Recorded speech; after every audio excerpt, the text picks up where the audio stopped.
First of all, could you just remind everybody that doesn't know who exactly Elon Musk is and why this deal matters? Elon Musk is an African guy who's had like five or six wives. Is he going in that book of yours about how the oil came from some hot street? Do you know what? That's the most interesting story ever.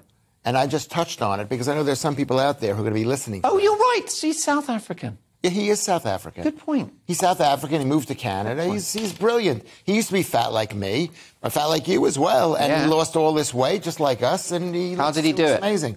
I don't know how he did. He probably was a rich guy following around, like yelling at him. Yeah. You know, just pay. But so you're right. He's originally a South African born, but now a US citizen. Founder of SpaceX, the space exploration company, Tesla, the electric car company, the Boring Company, which essentially creates tunnels. Right, digs tunnels. He's so successful. He's the richest man in the world from Tesla. Invested in PayPal before it made it. And I think what happened is he got a little full of himself, and he said, and here's my theory. He's bought Twitter, which is basically a bankrupt company, a company going bankrupt that's got no money, and he paid an unbelievably high amount of money for it. And the debate is, in my mind, did he do it as a way of freeing money from Tesla, where he says, listen, let's say I want $44 billion in cash in my pocket. It would say, what, you don't believe in Tesla anymore?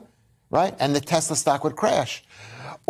So he takes the money and he says, I'm going to buy something else. It's like when you go to the casino in Atlantic City, there's always a jewelry shop there. So if you win £5,000, you go buy a watch for £5,000. So you have something to show for it, even though the watch is only worth £2,000. You can at least know, I'm not going to gamble that £5,000. And that's, I think, what happened with him. He bought Tesla and he bought Twitter. And for anybody who's on Twitter, and maybe for the entire world, this is the greatest thing that's happened to us potentially. Is if he opens it up, it becomes back to being a place where we all can go and not be super afraid of what we say. Otherwise, we're sent to the cornfield. Is it just possible, Lewis Schaefer, that he hasn't bought Twitter to make money? He hasn't bought it because it gives him power. He's bought it because he wants to make the world a better place. Do you want to know something? What is that, a mic drop? Will you drop the thing? It was a pen drop. You know what? You could be right. You could be right because, like I said, poor man want to be rich, rich man want to be king. King ain't happy till he owns everything, and he wants to have a good future ahead of him as actually doing some good for the world. So it is quite possible he wants to be remembered as a great guy. Nick Dixon, tech expert, what do you think? Yeah, well, that's what he said in his statement. He said, I'm doing this for humanity, whom I love. He says he's not doing it for the money. He thinks there should be a digital town square where everyone can speak and that's really important. And I believe him. And the great thing is he's come in and he's got rid of the CEO, Parag Agrawal, who basically, as far as Musk was concerned, didn't really do anything. There were those leaked text messages where he said, what did you get done this week? Because they're just all these woke people sitting around not doing anything. He's got rid of Vijay Gadde, which is great because she was the one who went on Joe Rogan and sort of was gaslighting about the censorship. She's basically the queen of censorship at Twitter, and she was giving all these sort of half-baked reasons why they do it. It was just ideological. The trick of the censors is to tell you you're not being censored, isn't it? And the other thing is she's one of the people who had a lot to do with getting rid of Trump, as did Ned Siegel, apparently. And so getting rid of her immediately, people think, well, this opens the door for Trump to come back. And she was also one of the ones who suppressed the Hunter Biden laptop story and told the New York Post, suspended the New York Post account when they tweeted about it. It's absolutely appalling. So what's so great, Mark, is people are celebrating on Twitter because there's a sense of joy and relief. It's like we've had a chronic illness all this time and we just got used to living with it and we didn't notice. And now we're suddenly feeling healthy again. And we're realising we've been dealing with authoritarian suppression of free speech for so long from these people. And now there's a glimpse of it maybe going, and everyone's excited, and people are just tweeting all the things you're not normally allowed to say about election interference and all these and the vaccine. banned words. And trans issues. Yes, and there's a banned word beginning with G. So they're all you can't now get... I don't think you can get suspended for misgendering someone. Well, that would be great. I mean, the thing is, it's only day one from us, so there's a danger if people do it too soon, the changes won't be in place. They're doing it just the wrong time. They've got to give him a minute to sort it. But, yeah, hopefully he sorts all this out, and it would be amazing, Mark.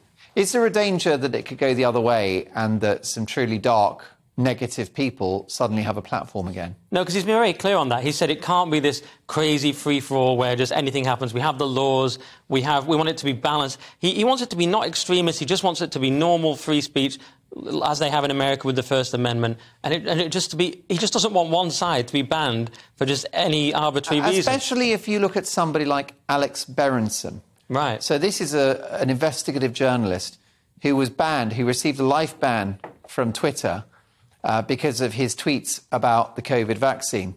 Well, he is a resourceful guy. He took Twitter to court, and he was able to demonstrate in court that all he had done is share on Twitter official government data about the vaccine and about side effects. They let him back on. And the court luckily saw reason, and so he was reinstated.